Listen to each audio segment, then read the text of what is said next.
Hi, this is Adam Kirschenheiter with Arrow KBs. Today's date is January 4th, 2026, and let's talk about whether you're ready to become a beekeeper.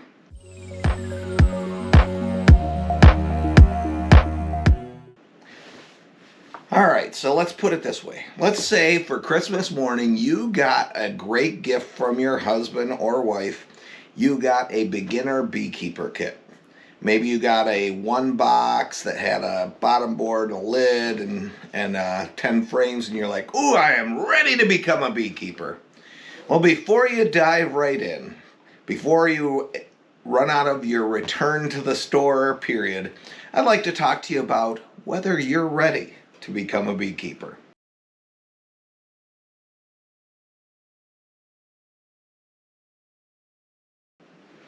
So being ready to become a beekeeper means you gotta know what beekeeping entails and what you're getting into.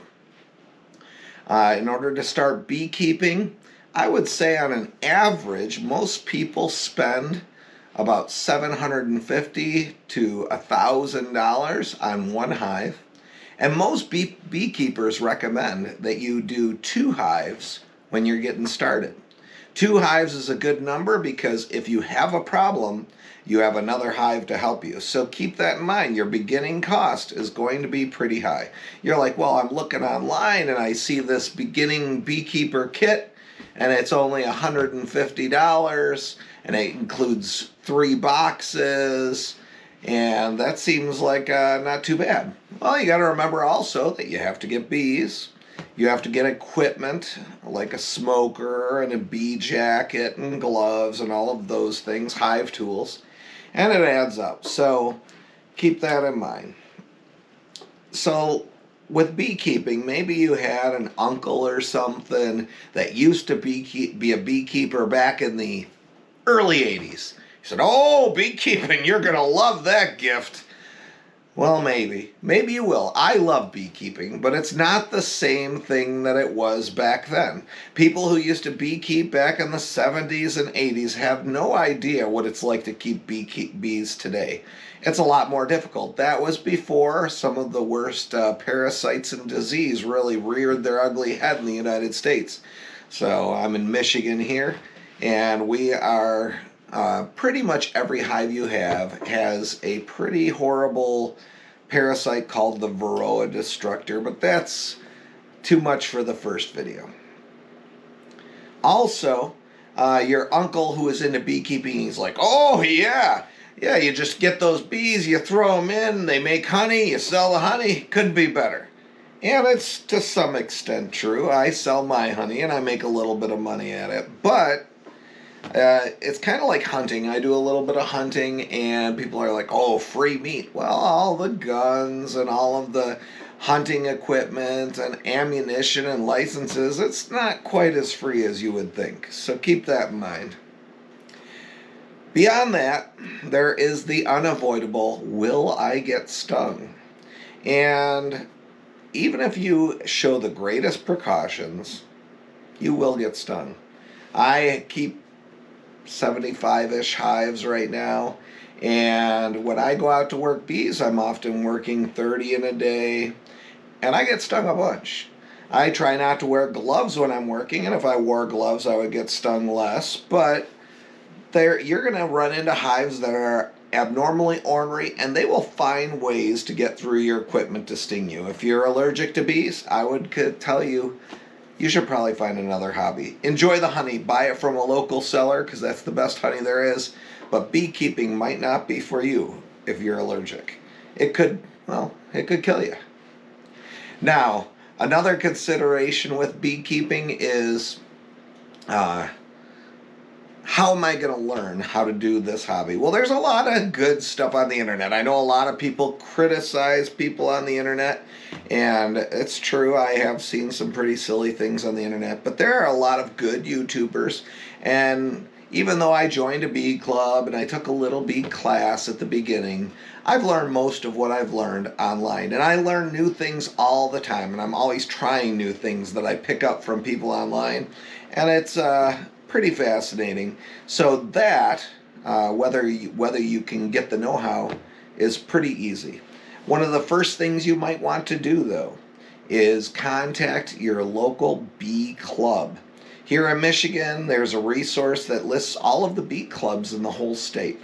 My bee club up here in northern Oakland County is a pretty awesome bee club. We get in the springtime sometimes like 75 to 100 people at the meeting. It breaks down into the beginners and the experienced beekeepers. And the experienced beekeepers, we don't go necessarily for to learn much. It's a great social activity with people who do something you love, and you talk about bees, and it's a social thing with your beekeeping club, hopefully, if it's done well. We do have great speakers at my bee club, though. They're like college professors from local universities, Michigan State. You'll see their videos online and stuff. But you can learn these things. Even if you know absolutely nothing about bees, I can guarantee you that you'll be able to learn. Even if you're in an obscure place, you're like, do people keep bees in Hawaii? Well, there's Hawaiian beekeepers that you can follow their YouTube channels or that sort of thing. So I suggest you not let that be your reason for not doing it. One of the things that you have to be ready for in beekeeping, it's not like having a dog, right? This is not as much of a constant attention livestock that we deal with. We don't have to feed it daily, but there is feeding involved. But the key is that you can't just let them be without any intervention. It doesn't take constant intervention, but you need some intervention. A lot of people keep like a 2-week schedule. Check your hives every 2 weeks. In the springtime, it's often more than every 2 weeks. So if you're starting with 1 or 2 hives, the commitment of your weekly time would be less than an hour for 2 hives to go through them. And if you're buying all the equipment already put together, like a complete set, that's not too bad. And there are some things that you have to do, or your bees just won't make it through winter, right? So you have to monitor the parasite levels in the hive. You have to treat when necessary. There's a lot of decisions that I'll be talking about to you new beekeepers soon, about what kind of a hive you should use, whether you should go treatment-free or use some treatment, different stuff like that, whether you should feed or not. But right now, should you become a beekeeper? Now, all those warnings given to you, beekeeping is pretty awesome. I only do it because I love it. I mean, I make a little bit of money at it, but not anything that I couldn't make doing other things for the same amount of time. But it is quite enjoyable. It's peaceful working with the bees. Yeah, I'm a teacher, so I have summers off, so it gives me something to do in my time off that really, with 75 hives, does keep me pretty busy. And even more than that, keeping bees, they say the resonance or the vibrations of the hive is good for your spirit. It calms your mind. There's like a certain frequency that the bees hum at that studies have said that it's therapeutic for people with PTSD. There's a group called Hives for Heroes, and they set up veterans with hives for that reason. And it really does engage your mind. So as far as a hobby goes, you can get really into it, and a lot of people do get really into it. The people who just kind of let them sit there, and they might live, they might not live, they don't take any notes, and they don't keep up with it, they often don't stay with beekeeping from the top. So let me tell you a story about my sister.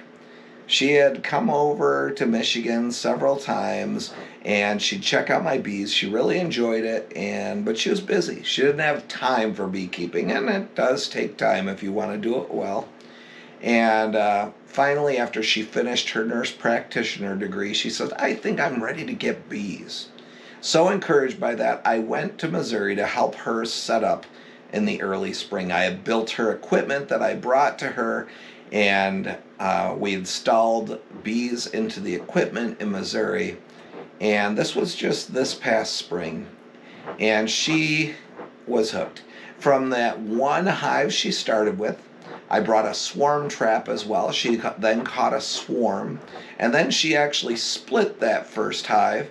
So she ended the season with 3 good 8-frame, double deep 8-frame hives, and she loved it. She did not get honey the first year, which is something you have to consider too. Most beekeepers don't harvest honey the first year because you're starting on equipment that's not drawn out, and the bees take a lot of resources to make wax for the frames. But she bought some of my honey when she came to town, so she shared that honey with her friends, and she's hooked. And I'm so glad that she has that hobby. It's something that she really loves, living creatures, so she loves the bees. She's a little more lovey-dovey with her bees than I am, but it was a great choice for her.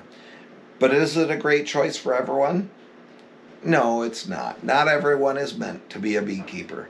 So you really have to ask yourself before you return that beginner beekeeper set that Uncle Frank got you for Christmas, before you return that to the store, ask yourself, do I really want to be a beekeeper? Do I want beekeeping to be a part of my life? Actually, I didn't even think of this. Is it even allowed where I live? I live in the country, so there's no prohibitions on beekeeping, but I know that a lot of cities and municipalities by me do not allow beekeeping. So keep that in mind as well. All right, this is Adam Kirschneider from Arrow KBs. If you have any questions about beekeeping, feel free to put them in the comments, and I'd be happy to answer them. And keep thinking about it. The next video, we'll talk about what you need now in the winter to get started this spring.